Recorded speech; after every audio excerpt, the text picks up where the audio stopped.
Hello, everyone, and welcome to another edition of the Monday Night American Scouser podcast. I am Gally. I'm going to be hosting tonight as Timuchin.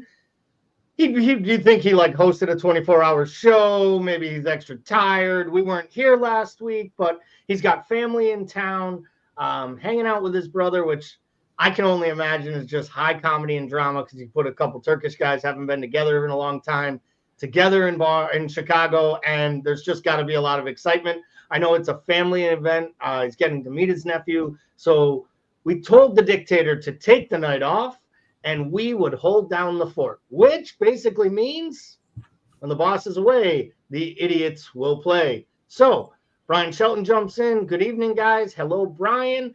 We're going to get right at it here. Before we do, we will skip over trivia as we always do when the boss man's not here. We will get to the match in a minute. We will talk a little bit about what our output, what our first insights were, some transfer stories that are coming out right now. We're also going to touch on a little around the grounds around the league, but more importantly, we would be remiss to not start with a quick thank you. And I'm going to try to get this right. I want to get this correct. So I'll be reading some names off a list. If I miss anyone, please know it was absolutely intentional that the boss man didn't give me the right list. No, I'm just kidding. But we're so proud, and I just want to thank everyone. I want to thank our contributors. I want to thank all of our supporters and listeners. Those who are following us on Facebook, YouTube, on Twitter, X, whatever you call it these days. We set a lofty goal of $5,000. And when Paul, Timuchin, and myself came up with this idea, it was like, we don't want to go too cheap. We don't want to go too high. But if we get halfway in the middle, $2-3 grand, we're going to feel great for our first shot. And I'm so excited to report back that we exceeded our goal of $5,000 total all-in contributions between our hourly sponsors, our silent auction bids, and, of course, the GoFundMe that many of you contributed to through a variety of different channels. So to say that we are filled with gratitude, humbled, and overwhelmed with the outpour would be an understatement. To say that we are all still reeling and recovering from the idiotic decision of doing 24 hours would also be an understatement. So before we do a little recap between me and Bickler, maybe come up with some of our highlights of the show, lowlights, and maybe ask for some listeners. If you were on for any portion of the 24-hour podcast and you have a favorite moment, whether it was the interview with Kara's at the beginning or the crazy predictions where me and Bickler could barely remember our own names, let alone what teams were going to be relegated. At that point, I forgot the teams that actually came up. Please drop into the comments a favorite moment, a funny thing that you took away from it, or maybe just something we could do better. But first and foremost, I do want to quickly just thank all of our folks who sponsored us by the hour. In no particular order, we have Carragher's Pub, Interstate Graphics, BD Riley's, the Austin Reds podcast. What a great segment that was. OLSC Edmonton, the Austin OLSC, Drinking in the Box podcast, Wealth Home Lending Mortgage, the Suit Company, who can forget a non in the three-piece suit at 3:30 in the morning, and of course, Odessa Fragrances, OLSC Des Moines, Queen City Cop, Salt City Reds, and honestly, remiss not to mention two individuals, friends of the programs that also went out and just sponsored an hour on their own. Rich Kramer, and I apologize now, Chima, I'm going to butcher your last name, but I'm going to give it a whirl anyways. Akanawa, please just tell me I'm right. But Bickler, other than my terrible pronunciations and the awesome outpour of funds, donations, and help we received, what was your favorite moment of the 24-hour podcast outside of that moment where it said stream ends? Oh, I just want to say, because you did a great job of thanking all the people we want to thank, and I just want to say that was so super cool to see everybody come together for us like that. And I think we say we've set this lofty goal of 5,000, what it really was just Timuchin being unreasonable and us agreeing with it like we normally do. So like the fact that we hit that is like 4 hours. That was basically the same thing. It's awesome to have one guy just like insist that we move the needle and make all us little like fat puppies catch up. Like, I mean, because that's essentially what happened. And it was really cool to see everybody come together, help us hit that goal. I think if I had a favorite moment, it's so weird, right? Because like, I mean, when we're 9 out, like I think we're probably like 9 or 10 hours in, and I kind of started thinking, oh no, what have I done? Like, you know what I mean? Like when we're looking at the clock and we're looking at still like 14 hours left. When that pod ended, and as dead tired as we all were, I know that we all had sort of stuff to do. Like for me, like I had some things, like some just fundamental cleaning things I needed to do before I passed out and was not sure when I'd wake back up again. But like, it was like 4 or 5 hours later and we were all still online together. And like, the funniest thing about that was like 9-10 hours in, I thought, oh no, what have I done? Like, I think I got numb around 16, 17 hours in where I was just like physically numb and then so exhausted. And then 4 or 5 hours after we were done and we were all talking, like I legitimately was so excited for next year when we do it. Like I cannot wait for next year. As hard as it is and as bad as it sucked halfway through and like probably even worse for the listeners, like there are so many moments that I'll carry with me from that. And I think there was just, man, to pick one favorite moment is so difficult. I thought it was really cool to see just the array of different sponsors that came on, from whether they were making like perfumes or suits or like, you know, football related stuff, like the Canadian OLCs coming in, like hearing the Carragher story, the BD Riley story, like those things, like I'll carry with me forever. And I can't wait till we do it again next year. I don't know if I had one favorite moment. There were so many good ones. Brian Shelton said his favorite moment was Bickler asking where he's at, which was completely genuine. It was one of the best. It was just a moment where we were doing the prediction show. We were bouncing around. Paul was dying. He was Timuchin was talking to me, but nothing was registering. And then he was just like, he's like, he asked you a question, like he was waiting for you to give like the manager of the year. And he's like, Paul, did you hear what I said? And you're like, where am I? Oh, and I was just like, it was the most classic moment. It was outstanding.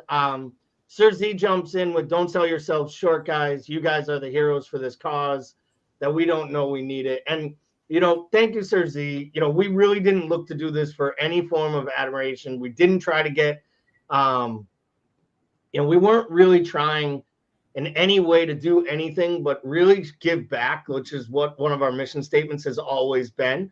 And to give back to the club, and not just to the club, but to support the folks in Liverpool the way we feel we're supported by this great club. And, you know, I kept saying in the pods and in some of my asks to some of our sponsors and the messages, like, we just really want to show there are supporters on this side of the pond that get it, you know, like get what we're here for and rally around a cause. And if you can't rally around helping young kids, it definitely is. And Cersei says, Gally literally looked like Beetlejuice's shriveled head in the 24th hour. It was comedy. I will agree with that. I will say I was in some real pain afterwards. And I know I had made comments about like, I kept moving around my chair and I had to get a pillow and my ass hurts. Well, come to find out, if you have a pinched nerve in your back and you're not aware of it, the single worst thing you can do for it is sit in a chair for 24 fucking hours. Because I now have full on sciatica to the point where I'm getting like multiple treatments. The other night, I actually had pain in both of my feet. Like I was still on the 24-hour pod. And I was like hobbling around that afternoon and people were like, I thought you were on a 24-hour podcast. And I'm talking to this nurse and I'm telling her how my ass hurts and how I got this pain in my thigh. And she's like, dude, and she puts her thumb right in the middle of my back and I almost like kivvied over and fell down. And she's like, you literally voluntarily gave yourself sciatica. That's amazing. That was the best thing I've ever heard. Now we're gonna know why like you get a stand-up desk that shows up at your house for Christmas. Yeah, and the funniest part was like I could get into a stand-up. Like I'm even on a little bit. I'm sitting on a bar stool now, but I had to actually sit for this thing. So I was in a comfortable chair. And so here I am thinking I'm doing all these things. And it was getting worse and worse. But I'm like, of course I'm sore. I've been sitting for 14 hours. And then like 2 days later, I realized like this is really bad. So now I'm literally on the floor doing stretches and stuff like a 65-year-old yogi in the morning, just begging my back to unlock. And it's like, you're not supposed to do that coming off this, but it was all for a good cause. It was all well worth it. And we got to the end. We raised the money. All of our silent auction winners, you should have been notified from the actual auction site. But if you haven't been, you'll be getting emails from us.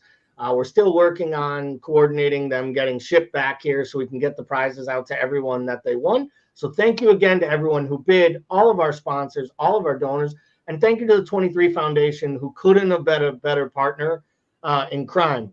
The only thing I'm disappointed in is that Bickler and I realized with Timuchin this should have been a 23-hour podcast for the 23 Foundation after hour 22 and when we had created way too many 24-hour images. So we learned a couple things. This one next year will probably be a 23-hour podcast in honor of the 23 Foundation.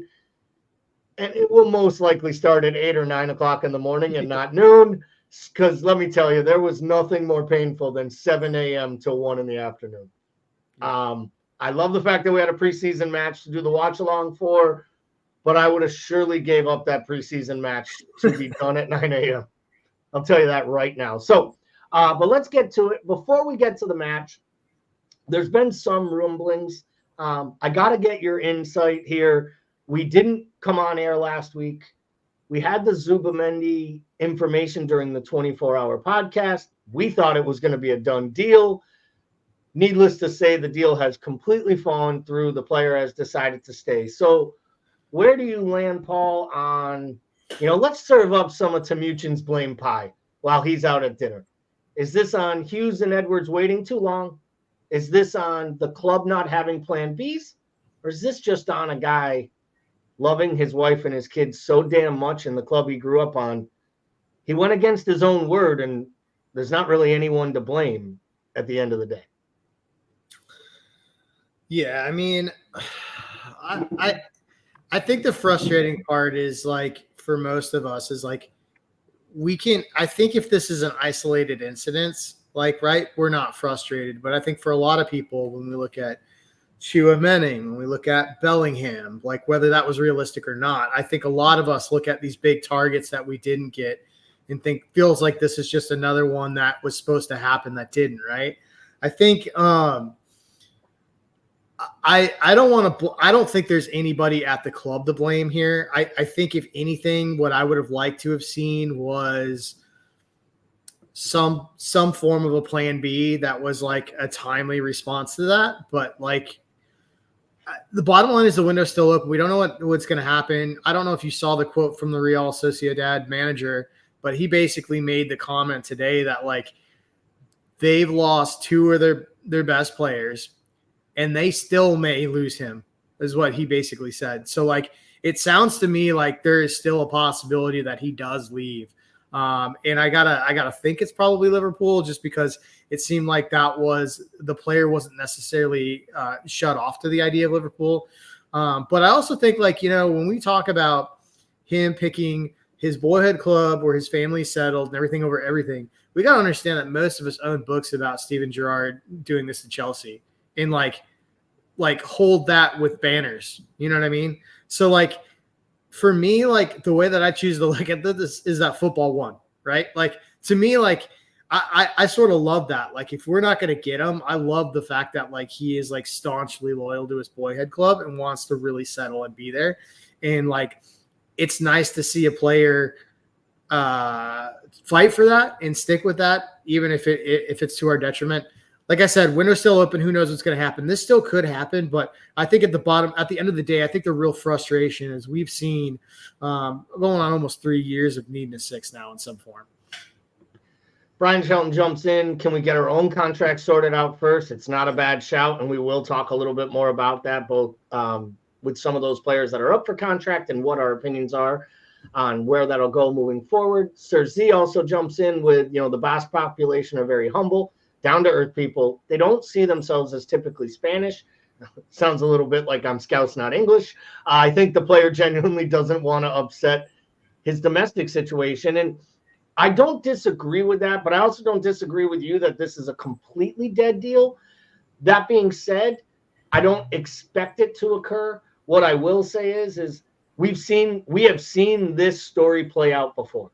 When they don't get the guys that they target as the top players, they don't just roll down and go, oh, we didn't get Virgil van Dijk, well, we're going to go out and buy Harry Maguire. And they just don't do that. And I don't believe they said to themselves, oh, it's Zubamendi, and if it's not Zubamendi, we'll go get Varela, and if it's not Varela, then we'll go get, because they don't think that way, because I think they genuinely believe, the manager believes that he can do what he wants. Sir Z makes the comment, personally, I don't want a player who will be homesick after 2 months. I completely agree with that. There was more to this. I don't want to get into the political unrest and the riots that he saw on the news, but there are more stories coming out because he flat out gave them the full green light go ahead. And that's why they told him they were going to give him the money to make his own release clause, because the whole not release clause, it's a escape clause and you got to deposit the money. I think there is smoke to this fire.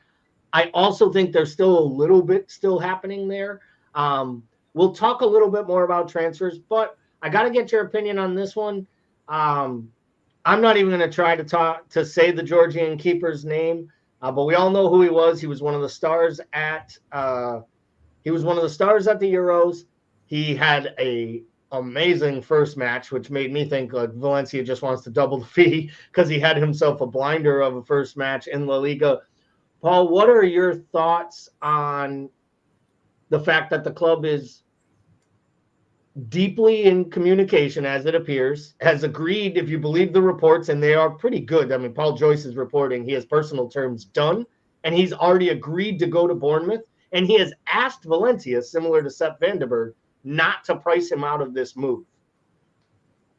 Does this say to you this is a buy for the future and sell for a big clause if Ali signs another deal, or is this maybe the club understanding we probably have 1-2 seasons with Ali tops left, and we want to secure the future before we're priced into it? Which way do you sit on that fence? Well, I sit on the fence that, first of all, I love it, but I think if you look at Edwards back in the fray, isn't this sort of signature Edwards where you buy your replacement before your guy primes out, right? Before your player hits the down trajectory. And I really think if you were to ask Edwards for an honest evaluation, I think we can all argue that Alisson's one of the best in the world at what he does. But I think if you were to ask Edwards, Edwards would look at that and say, here's a player who has missed a lot of matches, who has continually had soft tissue issues. I think you're looking at a player who has the capability of being the next guy to hit that top 5 in the position.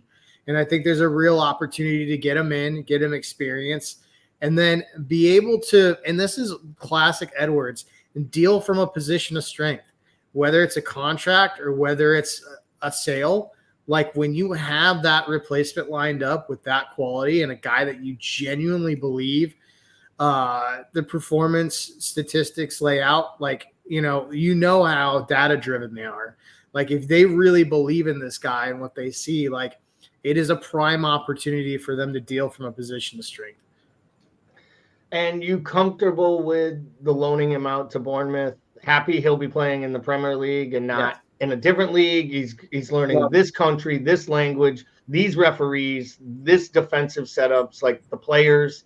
Do you think that's a strategic move by them? And do you think this has anything to do with the fact that he came that close to going to Bournemouth last year on a permanent transfer, and he had already agreed to live on the South Coast and knows what he was up for, and kind of Yeah, in that Hughes. I think Hughes's influence is all over this, right? But I think the loan to Bournemouth tells me that this isn't a player that they're looking at just increasing evaluation and then selling down the line.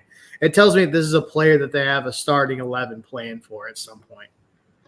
Brian Shelton says 30 million is a lot of money to loan out a young keeper, especially when we have two other top keepers on the books. Loan out Kelleher, then bring him in when Allison goes. And where I understand that argument, I come back with revisionist history a lot of times. Like you make a great point that Allison has missed. I believe it's double digits in 5 of the 6 seasons he's played fully at the club. Like he's missed more than 10 games. Some words upwards of 20 games. And I think when you're missing that many matches and you're getting older and there's soft muscle tissue injuries and you're playing in cold, rainy weather and we don't know what's going to happen with Ederson. I mean, if he looks the way he did for City against Chelsea, Allison will be starting in goal right through the 2026 World Cup for Brazil. The Saudi money is going to come in. Does Allison maybe look for one last payday? People don't realize Allison's career didn't start at a young age making a lot of money. He was a backup up until he got to Roma. So it's not like he had all these high years of earnings. So if he wants to go get generational wealth for his family, I wouldn't begrudge him. I always come back to this. I'm convinced that Kelleher is one of the best backup keepers in the world. I'm not convinced that Quamen Kelleher is ever going to be a top 10 goalkeeper in the world. And I don't know that I want Liverpool waiting for a guy. I think this guy is already leapfrogged what Kelleher is, and in many's eyes, he is the next level of Donnarumma, Oblak. Like he's the next really young top level keeper. And statistically, when they lay out those crazy charts and they show you the diagrams and everything, his last 2 seasons against the top goalkeepers in the world compared statistically to Allison's he trumps him in almost every single category. So to me, this would seem like a coup of a signing. And I think it allows you to strengthen from a position of strength, and it allows you to actually sell one of your only sellable assets for a decent return. And it also helps these young players know that if you do everything right for the club and then ask to go, we will let you. Because I feel like Kelleher has deserved the right to go play football somewhere. And probably not in the Carabao Cup. Especially, he's with his sights on the number 1 position for Ireland, right? For like the international spot, like he needs to be playing.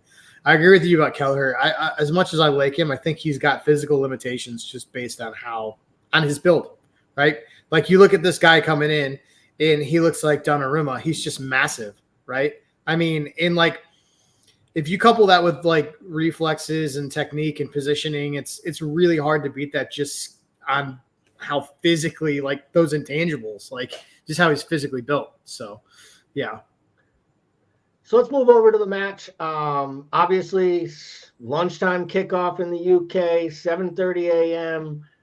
Lineup comes out, and we're like, ooh, I guess we didn't get that too wrong. Maybe the only surprise a little bit, I thought Robertson might not get the start after watching that first half. I bet Schlott was questioning whether Robertson should have got that start. Didn't exactly have the best first 45 minutes, but nobody did for that matter. And we're going to get to that in more detail. What were your initial reaction to the 11, to the setup, to how Schlott sent the folks out on his first day in charge of the club? I mean, it was what we thought we were going to get, right? Like, and I feel like I feel like it's interesting because I feel like we got a lot of curveballs with Klopp with lineups, like, right? Like, it's funny because like we never got the formation changes we wanted, but we always got just random ass lineups, right? So, like, I think it was exactly what we thought we would see. I think it made sense based off the run of play and how they were doing it. I thought he made the right calls for the most part. I mean, I think you could make the argument for Robertson, but like I think day 1, kickoff week 1, I think you gotta have Robbo out there in some capacity. Maybe I think you're right. 20 minutes in, he probably, like most of us, were probably like, ooh.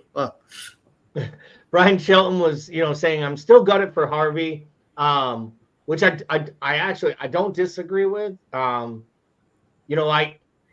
I'm gutted and I'm not. I think there was I think Schlott everyone talks about how Slot's this like straight shooter and, he's so direct, and we saw it with Quansah, and we'll talk about that in a little bit. But I actually think in a lot of ways he used this as he's used this entire camp as his moment. He was really hard on Carvalho in America and on almost every impasse. Like, we're going to be hard on you. We're going to be hard on you. And then when it didn't work, they were like, we're going to ship you out of town. And then I feel with Harvey, like, he hugged all the players. He said all the right things. But then he was like, but I'm going to go out there and start my most senior players, and you'll fight your way into these lineups. Like, you'll get your way. The fact that Harvey doesn't see minutes, the fact that Darwin doesn't see minutes, it felt like a completely different way of going about business, where he's like, hey, I'm going to sub out both of my fullbacks because we're going to see out this fucking clean sheet. And we're going to defend, but we're going to keep attacking while we defend with this. Like, he made 4 subs or 5 subs, and 3 of them were defenders. Yep. And I think it speaks to a different mentality. I mean, we were all screaming in Discord that we didn't like the balance of the midfield. Mac looked off the pace. Soboslai could use a rest here. And all 3 midfielders played all 90 minutes. It didn't come off the pitch. It was a very interesting way to go about that match for me. Even the inclusion of Gakpo when he did, not taking Diaz off and moving Gakpo to the left, even though he told him he was going to be a winger.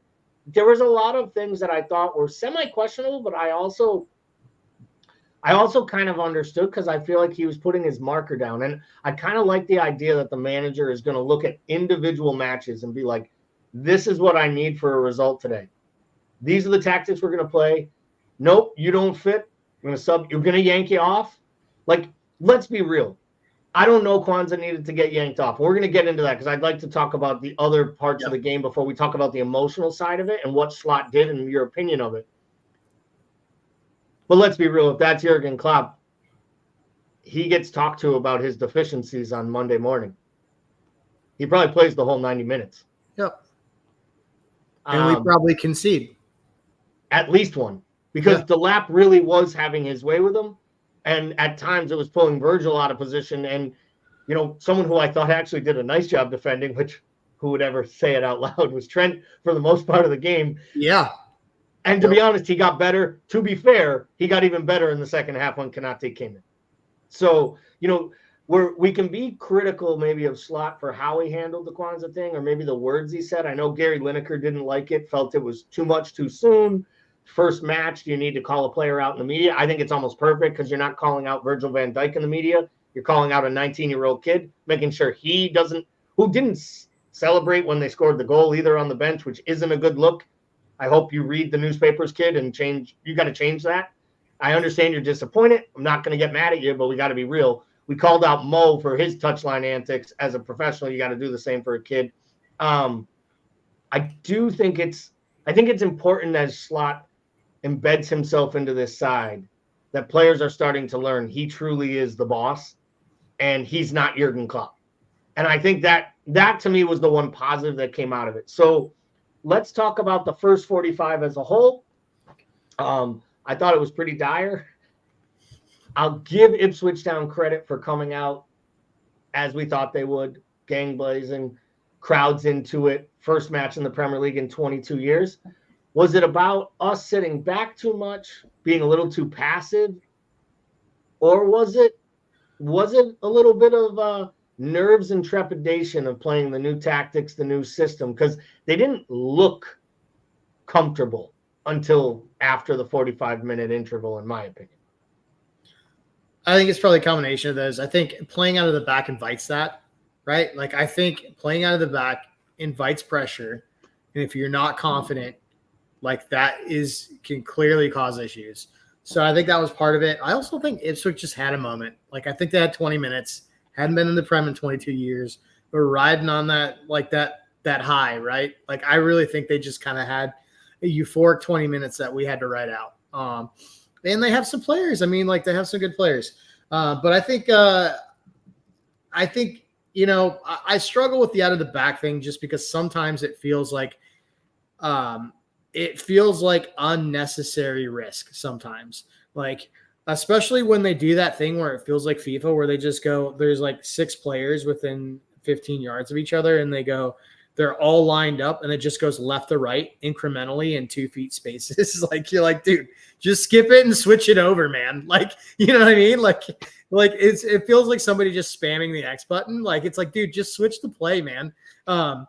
So that goal, I don't know if, like, we'll get into this in the EPL show, spoiler alert, but like, if you talk about, like, if you look at that Newcastle goal that they scored versus Southampton, that shit's going to happen to us this year. Like, we're going to cough. Our goalkeeper or somebody on the back line will cough up the ball in our own 6 and we'll get scored on. Like, that's going to happen this year. So I think, to me, the main difference on the second half is when we played out of the back, we played out of it into positions of strength. Like, we didn't put the ball in dangerous areas. And like, when we pushed forward, cumulatively, we attacked through possession, right? So like, it was like, I think we were better defensively because we had possession. Like, you know, and like, I just think, like, when we did cough it up, we were much better in position to recover. I thought we did a much better job second half of winning that, like, you know, like in the Klopp era, the second ball. I felt like we won that ball back higher up the pitch. And I just think that, like, that's, you know, that was the difference. I think the first half, like, was a combination of us trying to play out of the back, sometimes unnecessarily so, and also just riding out that 20 minutes with Ipswich. Yeah, I think you're spot on the 20 minutes. And I do think this team, I mean, and spoiler alert for the prediction show that we do during the Premier League show, I think this side has a legitimate shot to stay up. They may need to purchase a player in January. They'll probably need someone to come really good, whether it's the Hutchinson kid scoring some goals. I mean, really talented young player. I think the Delap kid is an absolute unit. He looks like a Route 1 striker. He looks like he'll do fine when he gets to, you know, body up and muscle himself against the lower level sides. Still, to me, I mean, I watched that Leicester game today. That does not look like a Premier League side to me. I mean, I know they found a way to draw with Spurs, but I think, you know, if Spurs is a little bit more clinical in the first half, if Solanke's had more than 3 training sessions, he probably scores one of the 5 gilt-edged chances he had today. And I mean, that guy, you want to talk about a guy looking like a duck to water as far as fitting a system that is going to work for him. His intelligent movement playing with guys like Son and Brennan Johnson and those guys, I think he's going to have a lot of tap-in goals. But yeah, I genuinely, you know, Sir Z says Ipswich will get relegated. McKenna will get the Barcelona job. I know everyone's high on McKenna. I think that might be a stretch. We do this every year where we want to send down all the teams that came up, especially the ones who haven't been up in a long time. I just like to remind people how poor some of these sides are in the Premier League, and they're the ones who do bad business. And I could see that Ipswich side figuring out a way to squeak out, because that 45 minutes against Liverpool, that 45 minutes of effort will actually compete with any side in the Premier League outside of Arsenal and City on their day, because they're just going to cut you to pieces. You know, they were defending.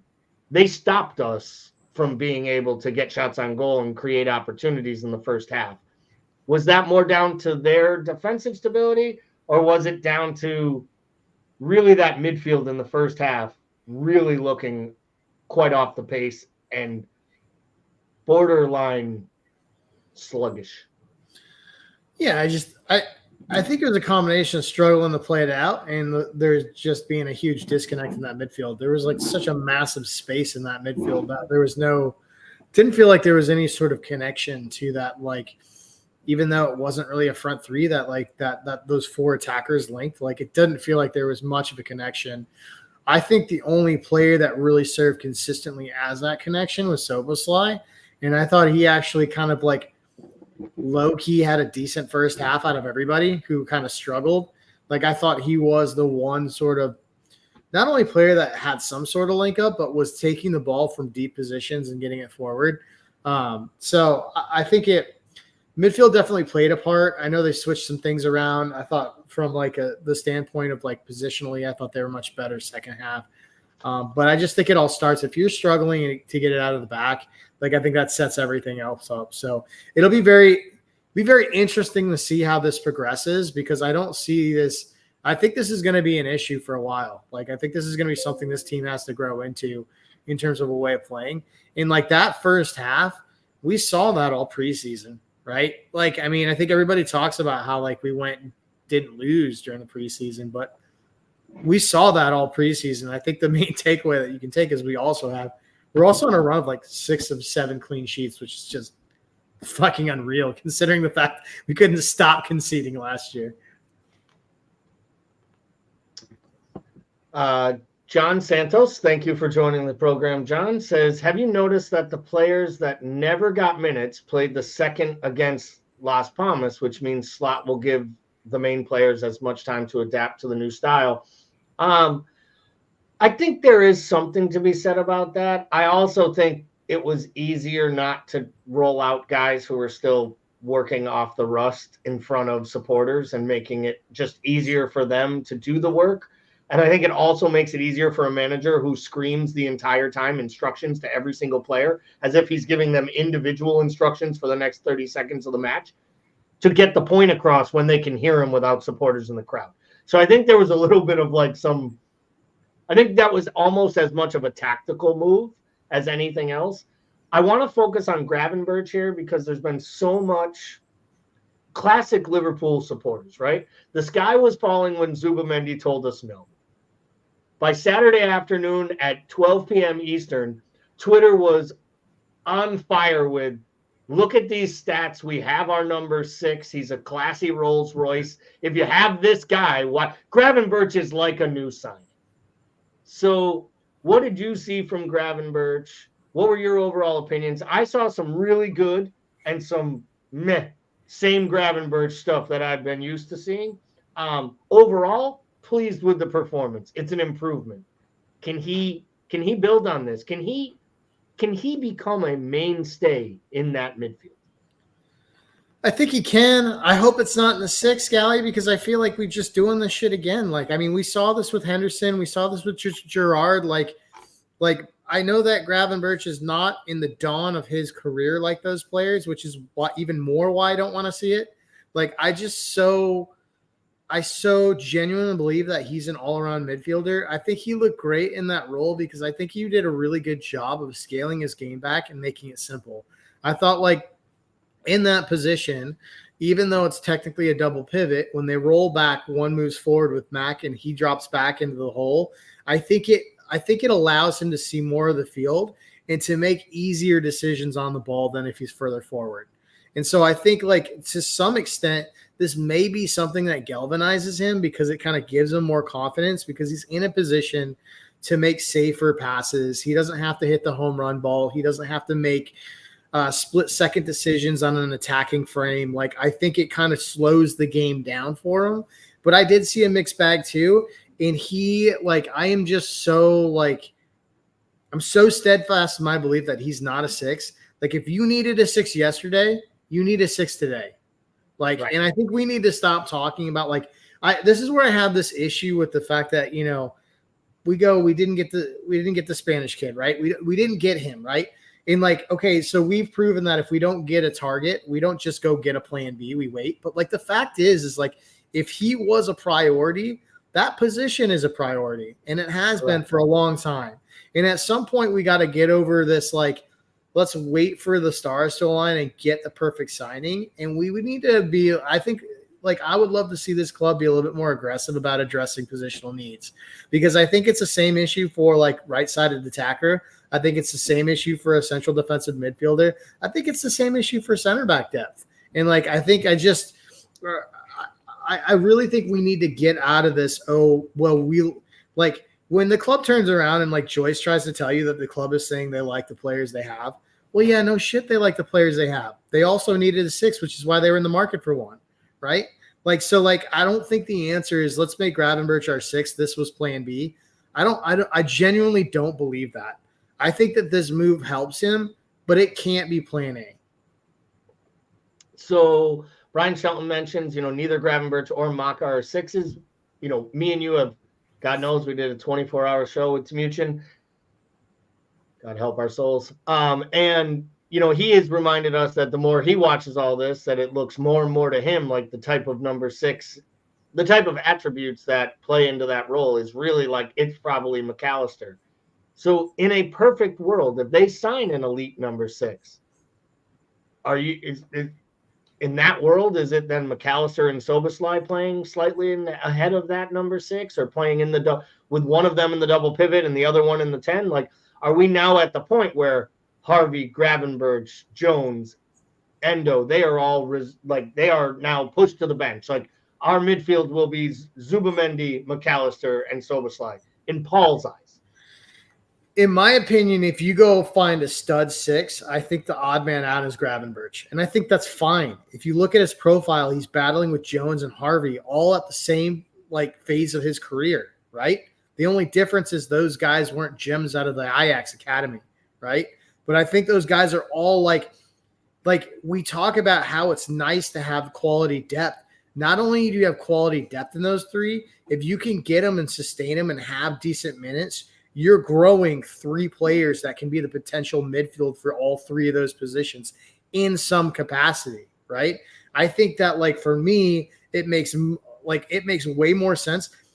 Can McAllister play the 6? Yes, he's a Swiss Army knife. Is that his best role? No. And that's the problem. If you look at any midfielder we have, their best characteristics and strengths, none of them are highlighted by being in that role. None of them. If you do that to McAllister has the vision and the ability to keep it in space and play that role, but you take away all the fantastic stuff he does in the offensive third of the pitch. When you have him being the guy that do you want Maka being the guy that drops between your 2 center backs? Feels like a huge waste to me, right? And that's maybe where it makes more sense for Gravenberch, because Gravenberch is he's an all-around midfielder, but his ceiling and his highs aren't as high as McAllister's. And for Soboslai, I think Soboslai is almost, when you look at what he does and what he's gifted and what he's good at, it's almost entirely offensive. I think when you look at that, when you look at a double pivot, it's got to be McAllister and Gravenberch with Soboslai in front as almost that free roam 10, right? And then when it's in possession and McAllister goes up, it's got to be whoever's in another spot dropping. And to me, that's why it makes sense. Everyone's oh, it's not a system that uses a traditional number 6. Actually, it is. It is because it is designed so that when we have the ball, 2 midfielders go up, 1 drops between 2 center backs. And that's, you basically have a third center back. So, and that's another thing where you know who would have been fucking amazing at this was Matip. He would have been absolutely young Matip at Schalke. No, the one that used to play the number 6 and then moved back in and had the possession. I agree with that. I kept thinking that too. Even we've talked about, and I don't want to go here, but when Pep does the weird things with John Stones and you watch him play him all over, and then 1 minute he's in the 6, and the next thing you know, he's popping up and creating and you can see the skill set because he has it. That's what I almost feel like they have to be targeting. And I think that's what they thought they were getting with Zubamendi, a possession-based guy who can make a tackle, win a duel, carry a dribble, make a pass, and move forward if necessary. If they wanted the Gravenberch-esque 8, they wouldn't have gone after Zubamendi. They would have went after the kid that Arsenal's going after at Real Sociedad, because he is the true number 8. So it's going to be interesting. I still think, we've talked about this before, I still think there's a world that Soboslai eventually moves forward and plays more as an attacker in this system, whether it's with 2 up top and playing some type of a diamond. I think there is going to be a lot of iterations of this until Slot figures out the right way to go. And we all think we're going to be playing 4-2-3-1 forever. And I think this guy could play 3-4 different formations at times this year, depending on who's fit and who's firing. If you look at the fixtures last year, he was all over the map. There were games where they played a 4-2-2-2. There were games where he played a traditional 4-3-3. And I actually love that about him, because he actually looks I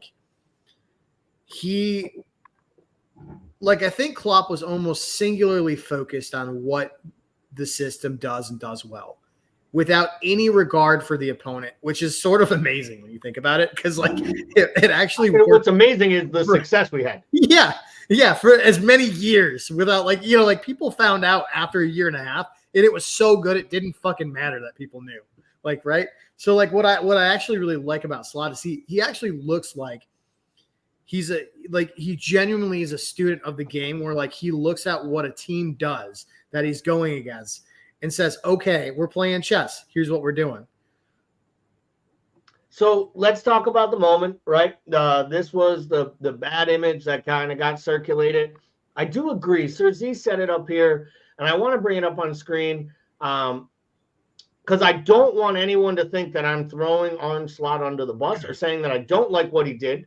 Sir Z said, I think Slot answered a direct question that was posed to him. He didn't come out and proactively throw Quansah under the bus. And I think that is a great way to defend what a manager did, because he was asked a direct question. But we all know he easily could have said anything of 1,800 coach speak things, and we would have went right past it. He could have said, looked like he felt something. I decided to change it up. He went to none of it. He literally said, we were losing duels. Gerald lost a lot of duels. We were all losing duels around the pitch. But we had to make that change because we had to stop losing those duels to their big striker Delap. He basically said their 18-year-old was beating my 18-year-old up, and he was making it weak. And I didn't like his response. Now, there was also reports that he was screaming instructions at him throughout the first half. And Quansah a couple times gave him some, like, not attitude, but gave him a little bit of the, I got this. And that's when he sent Konate out. And I'll give it to Kazi, because Kazi called it in our Discord chat. Konate is vigorously warming up, and we all joked, well, someone must have told him he had to be ready. He should have came back 3 weeks ago to be ready to play in this match, so he decided to start training. But that was clear. I think there was a part of Arne Slot that wanted to make that substitution before the half, to be totally honest. And by sending him out, and he made it very clear, like, I don't know if you saw the comment from Slot in the press conference about halftime, and they were like, what did you say during halftime about tactics? And he said, I told the players there was no reason to talk about tactics. If you keep losing these duels, my tactics means nothing. He basically told them there wasn't enough effort. Let's be honest. That's what he kind of said without saying it. Do you feel in a way 11 players didn't give enough effort in the first half, and the easiest scapegoat was the kid who got a start, rather than yanking McAllister or yanking Soboslai or yanking Trent or Robertson, the one who should have been yanked? Yeah, I think there's a little bit of that. I went back and forth on this. I had a really hard time with that substitution because I didn't see what he claims to have seen there. Like, we struggled first half. We lost duels all over the pitch. I didn't think Quansah lost any more duels than the Verge did. In fact, Quansah won more duels than Konate did in the second half. But then again, we were on the front foot in the second half. Was that because of the center back play? It could have been. Konate, I will say, Konate, he didn't put a foot in wrong the entire half. He had one little moment where he dawdled on the ball a little too long. And maybe that's it. Maybe Konate didn't have as much work because we were just better and had possession, right? So, like, maybe there's some legitimacy to it. I had a really hard time sort of reconciling the decision because, like I said, I didn't think his decision and what he's saying doesn't really match the performance I saw, which is why when we were talking on Discord at halftime, my theory is that he was telling him something and he wasn't responding. Like that, like, because to me, that's what makes the most sense. If you have a young player that you're trying to instruct, you're not, but the team collectively is not playing well, and that player is not responding the way that you want him to respond, it makes sense, right? Like, so I don't necessarily think it was the duels. I personally think it was the fact that he probably, I don't know if it was an attitude or just like, and this is another thing.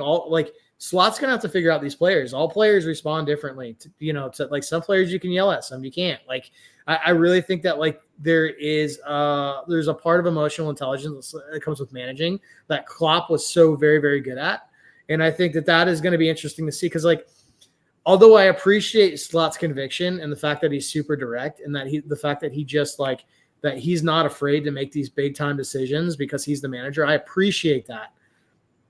I wonder, especially for players that have come under Jurgen Klopp, where there was so much of a paternal like feeling in order. I wonder whether this like jump in the cold deep end for a lot of these players, what this is going to look like in 3 or 4 months if things aren't going well.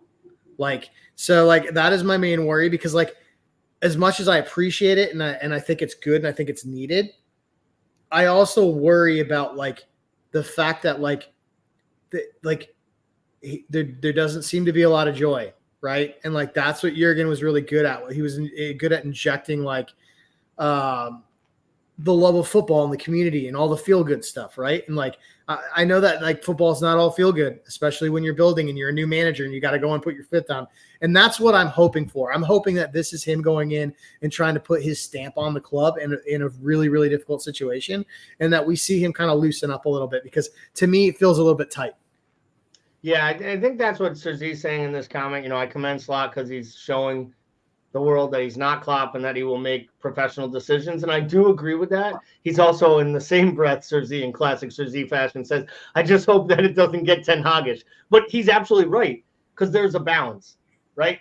Like, Jose Mourinho, like, when he took the Tottenham job, he decided he was going to like invest in Dele Alli. His brain, in his mind, he was like, I'm going to do for Dele Alli what I did for Frank Lampard.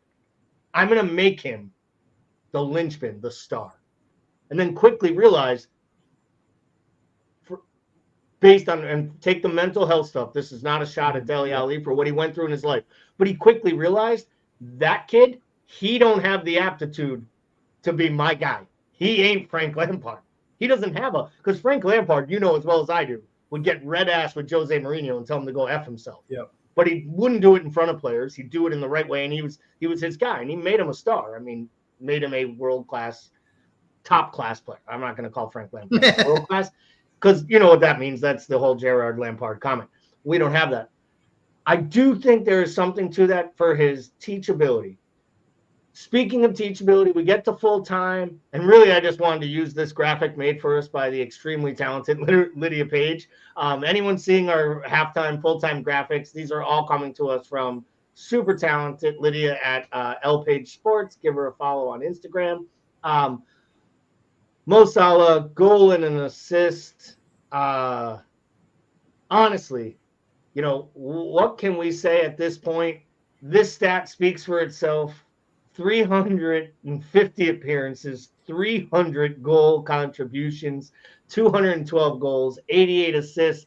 I will say, I'll go out on this tough limb here, Paul. That was a pretty good numbers for a one-hit wonder who was a flop at Chelsea, right?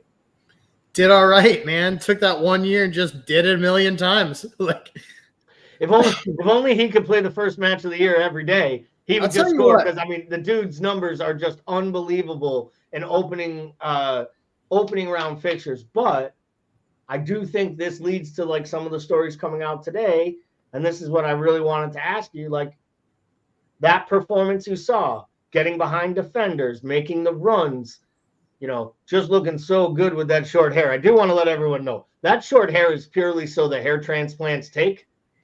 As soon as that fake hair starts growing in, we're going right back to the Mo that we all know and love. Don't you worry. What, other than a long weekend in Turkey to make sure those plugs become rooted and fully invested, where do you see this going for Mo? Do you think there's a chance that there is a contract for him, or do you think that no matter what happens here, no matter how good this season starts and goes, there's not a new offer coming from Edwards and Co. based on their skill sets and rules? I feel like the longer it goes, the more likely he gets a small bumper deal. But where are you at this point on August 19th, knowing we got a couple weeks left in this window? If you would have asked me 6 months ago, I would have said no shot. After seeing this preseason, seeing this game, this looks like, I mean, I was ready for Mo to ride off in the sunset, and I thought that his game was doing that. I thought his game was slowly riding off in the sunset. This looks like Mo from 3 years ago. Like, and he looks like he's got a swagger back, and he looks like he's having a good time, which I haven't seen in probably 2 full seasons. Maybe a guy who had a run in with his manager a couple years ago thought he would be gone, but he wasn't, and then thought he'd get his way out of town this summer by having that spit up, and then realized, oh, this guy's leaving, I can stick around. Maybe that kind of relationship. Paul. Oh, this entire system is predicated on through balls and running through. I'm like on defenders. I fucking like it here. Like, yeah, I could see a short-term deal here. I don't know what's gonna happen. I'm just loving seeing him enjoying football again because he is like inarguably a top 3 attacking player this club has ever had, if not the best. Like, and so like I want to soak up and enjoy as much Mo as we get with him, and as long as he's here. And I'm just really, really happy that he looks to be enjoying football again. I think my favorite part of this entire program, outside of the recap around the awesome job by everybody in the fundraising and the pain that it was, the 24-hour podcast, I think my favorite part of this whole thing has actually been the fact that we got through a 56-minute show without talking about Darwin Nunez. And if that means he just doesn't need to make performances, and again, I hate doing this, but I will give Kazi credit. Kazi said, I'm not writing him off.